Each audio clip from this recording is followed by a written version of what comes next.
আসসালামু আলাইকুম।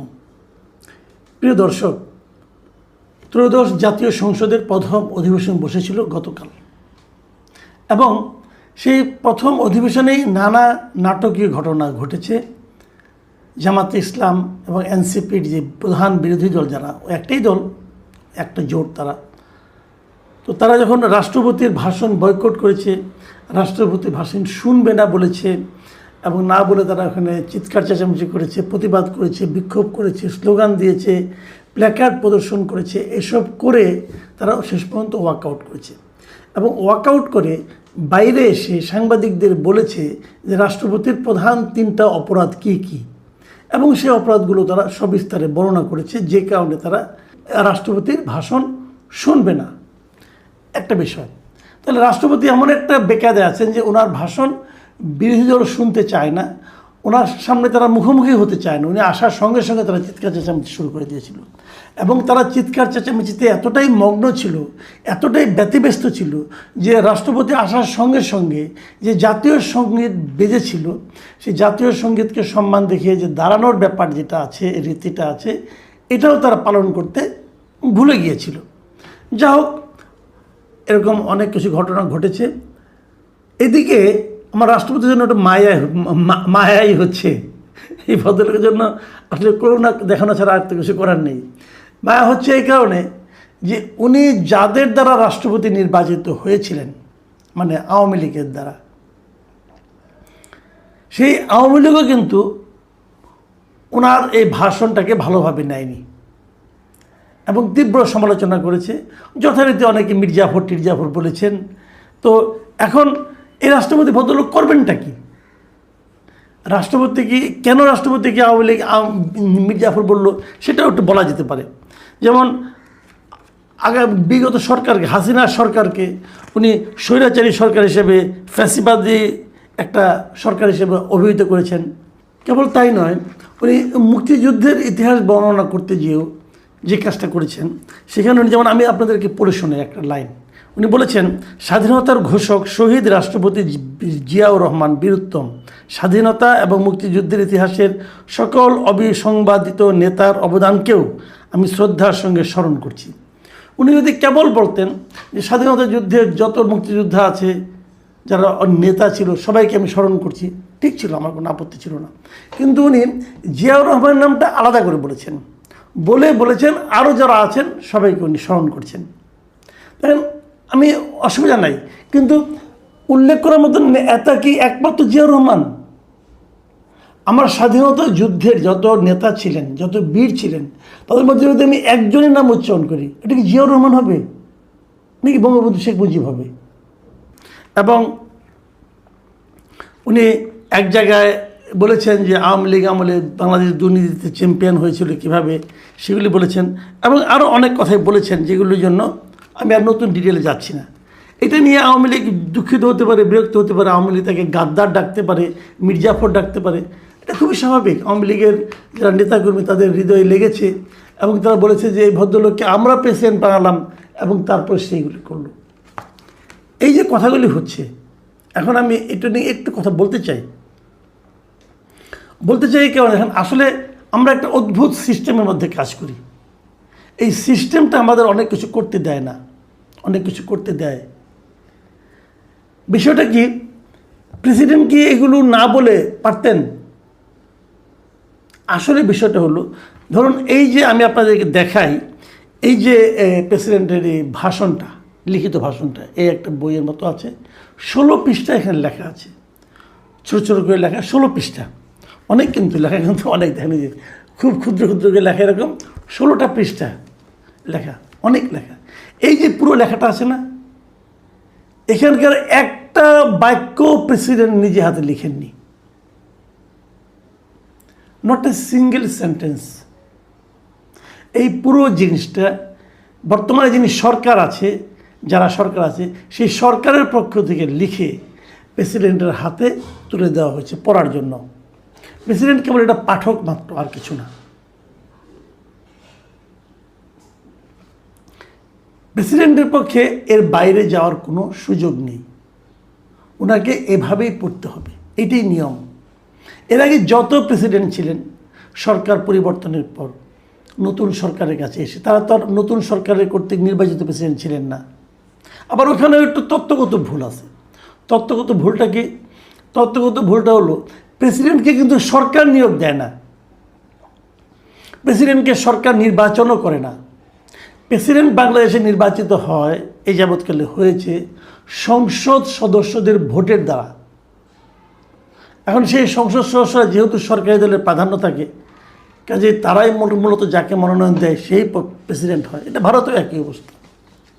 ভারত আরেকটু ঝামেলা আছে, ওখানে আবার রাজ্যসভার লোকজন ভোট দেয়।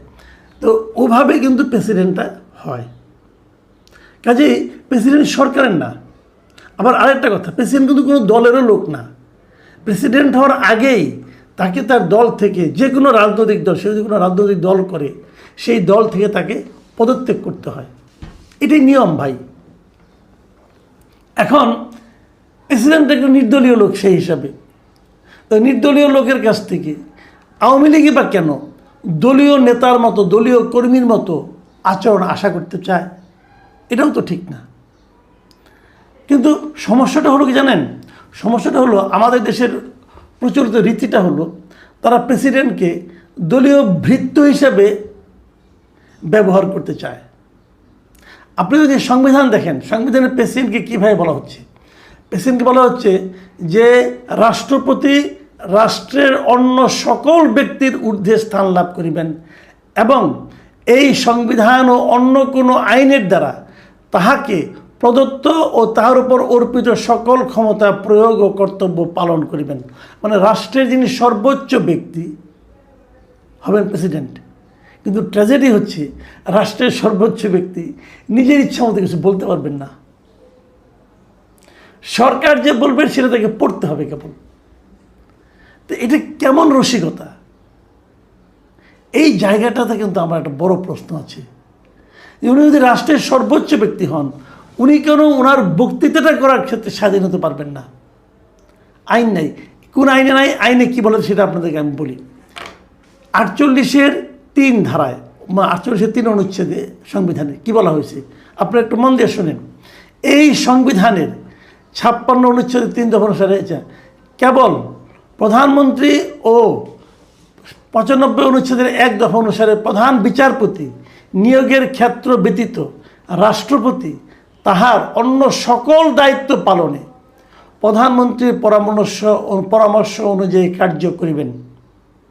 তার মানে এই যে গতকালকে জাতীয় সংসদে উনি একটা ভাষণ পাঠ করেছেন, এটা কিন্তু রাষ্ট্রপতির কার্য। এই কার্যটা যিনি করেছেন, এটা প্রধানমন্ত্রীর পরামর্শ অনুযায়ী করেছেন। প্রধানমন্ত্রী যা যা পড়তে বলেছেন উনি তাই তাই পড়েছেন, এর বাইরে পড়ার কোনো এখতিয়ার ওনার নাই। এবং এই পুরো বইটা ওনাকে ছাপিয়ে দেওয়া হয়েছে, উনি কেবল পড়েছেন। এর বাইরে ওনার আর কিছু করার ক্ষমতা নাই। এখন এটাকে নিয়ে যদি আওয়ামী লীগ দুঃখিত হয়, বিএনপি খুশি হয়, বিএনপির খুশি হওয়ারও কিছু নাই, আওয়ামী লীগের দুঃখিত হওয়ারও কিছু নাই। আওয়ামী লীগ যদি বলে তুমি এটা কেন পড়লা, পড়তে পারতে না, তুমি বলতে হ্যাঁ, উনি হয়তো বলতে পারতেন এই জায়গাটা আমি পড়তে চাই না। তারপরে যদি প্রধানমন্ত্রী বলেন না আপনাকে এটা পড়তে হবে, তাহলে ওনাকে পড়তে হবে ভাই। উনি তো এর বাইরে যেতে পারবেন না। ঠিক একইভাবে বিএনপি যদি এটা খুব খুশি হয়, সেটাও তো ওদের কোনো ব্যাপার না। আচ্ছা, এই জন্যই কিন্তু আমরা বলছি যে প্রেসিডেন্টের ক্ষমতার ভারসাম্যটা চেঞ্জ করতে হবে। সেই ভারসাম্য আপনি কীভাবে চেঞ্জ করবেন? দেখুন জুলাই সনদে কী আছে। জুলাই সনদেও কিন্তু রাষ্ট্রপতিকে বাড়তি কোনো ক্ষমতা দেওয়া হয়নি, কেবল একটা জায়গায় দেওয়া হয়েছে। ওই যে 2টা জায়গায় বলা হয়েছিল না যে রাষ্ট্রপতি প্রধানমন্ত্রীর সঙ্গে আলোচনা না করতে পারবেন, প্রধানমন্ত্রী নিয়োগ করতে পারবেন আর প্রধান বিচারপতি নিয়োগ করতে পারবেন। তার সঙ্গে উনি আরও কিছু পোস্ট তাকে দেওয়া হয়েছে জুলাই সনদে। সেটা হলো উনি জাতীয় মানবাধিকার কমিশনের চেয়ারম্যান ও সদস্যগণ, তথ্য কমিশনের প্রধান কমিশনার, তথ্য কমিশনারগণ, প্রেস কাউন্সিলের চেয়ারম্যান ও সদস্যগণ, আইন কমিশনের চেয়ারম্যান ও সদস্যগণ, বাংলাদেশ ব্যাংকের গভর্নর এবং বাংলাদেশ এনার্জি রেগুলেটরি কমিশনের চেয়ারম্যান ও সদস্যগণকে নিয়োগ দিতে পারবেন। এগুলি যোগ করা হয়েছে। কিন্তু যদি জুলাই সনদকে আপনি বাস্তবায়ন করেন, তারপরেও কিন্তু প্রেসিডেন্টের যে ভাষণটা সেটা কিন্তু মন্ত্রিসভায় অনুমোদিত হয়ে আসবে। জুলাই সনদ পাশ করার পর যারা প্রেসিডেন্ট হবে তারাও কিন্তু সংসদে যে ভাষণটা দেবেন ওটা কিন্তু সরকারের ভাষণ, প্রেসিডেন্টের ভাষণ না, সরকারের লিখে দেওয়া প্রেসিডেন্টের ভাষণ। তাহলে কি খুব একটা চেঞ্জ হলো? আমি মনে করি যে জিনিসটা সেটা হলো কি, প্রেসিডেন্টকে যদি আপনার রাষ্ট্রের সর্বোচ্চ ব্যক্তি হিসাবে নির্ধারণ করেন তাহলে তাকে সেই সম্মানটা দিতে হবে, সেই স্বাধীনতা তাকে দিতে হবে। উনি একটা ভাষণ দেবেন, লিখিত ভাষণ, সেটাও যদি সরকার কর্তৃক অনুমোদিত হতে হয় তাহলে এটা কিন্তু খুব দুঃখজনক। আমি এখন জামাত এনসিপির কথা বলি। এই যে জামাত এনসিপি, ওনার ভাষণ শুনবেন না বলে বেরিয়ে গেলেন, উনি খারাপ লোক, বেরিয়ে গেলেন। তো এই খারাপ লোকের কাছে আপনারা এই খারাপ লোকের এই কাজগুলো আপনারা করেন নাই। এই যে আজকে যে নির্বাচনটা হয়েছে, এই নির্বাচনটা তো প্রেসিডেন্টের আদেশের কারণে হয়েছে।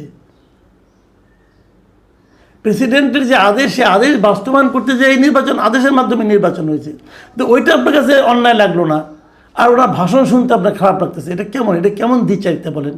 এটা নিয়ে আমি কালকে ডিটেল বলেছি, ওটা নিয়ে আজকে আর রিপিট করবো না। আমি গেলে একটা কথা বলে শেষ করতে চাই। এই সংসদ 12 তারিখে শুরু হয়েছে, মানে কালকে শুরু হয়েছে, তারপর স্থগিত হয়ে গেছে, 15 তারিখে আবার শুরু হবে। আচ্ছা, 15 তারিখে কী হবে বলুন তো? 15 তারিখে কী আলোচনা হবে?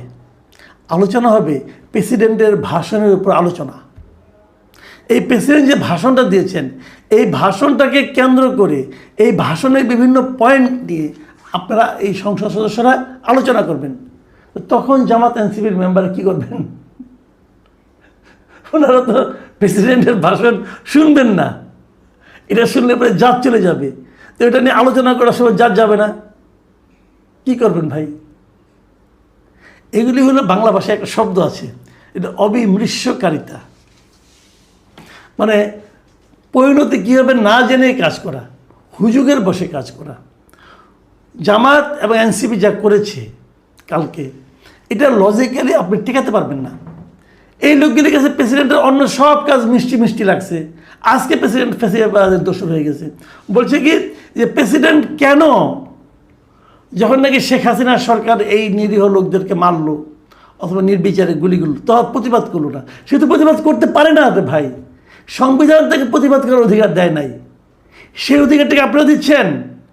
আগামীতে যদি প্রেসিডেন্ট হবেন, সেই প্রেসিডেন্টকে প্রতিবাদ করতে পারবেন? আপনারা যে জুলাই সনদ বাস্তবায়ন করতেছেন, আমার প্রশ্ন ভাই, আপনারা যে জুলাই সনদ বাস্তবায়ন করতেছেন, সেই জুলাই সনদে সেই অপশনটা আপনি রেখেছেন যে প্রেসিডেন্ট প্রতিবাদ করতে পারবে? রাখেন নাই তো। সেখানেও তো প্রেসিডেন্ট এরকম কাঠপুতলি হয়ে থাকবে। সেই যে ছোটোবেলায় আব্দুল আলম একটা গান শুনছিলাম না, যেমনি নাচাও তেমনি নাচি, পুতুলের কি দোষ? শুনতে খারাপ শোনা যায়, কিন্তু বাস্তবতাটা হলো আমাদের প্রেসিডেন্ট কিন্তু পুতুল, তাকে যেমনি নাচায় তেমনি নাচবে। ওনার কোনো দোষ দিয়ে লাভ, ওনার দোষ ধরছেন কেন আপনারা? উনি কি পারতেন এই কাজটা করতে? শেখ হাসিনা যখন ক্ষমতায় ছিল উনি বলতে পারতেন? ওনার দেখতেই নাই বলার। হয়তো ফোনে বলেছেন কি বলেন না আমি জানি না, আপনি জানি না, হয়তো উনি যখন দাবি করেন বলেছিলাম, আপনি শুনেন, ওনার সঙ্গে আলাপ করছেন? আলাপ তো করেন নাই।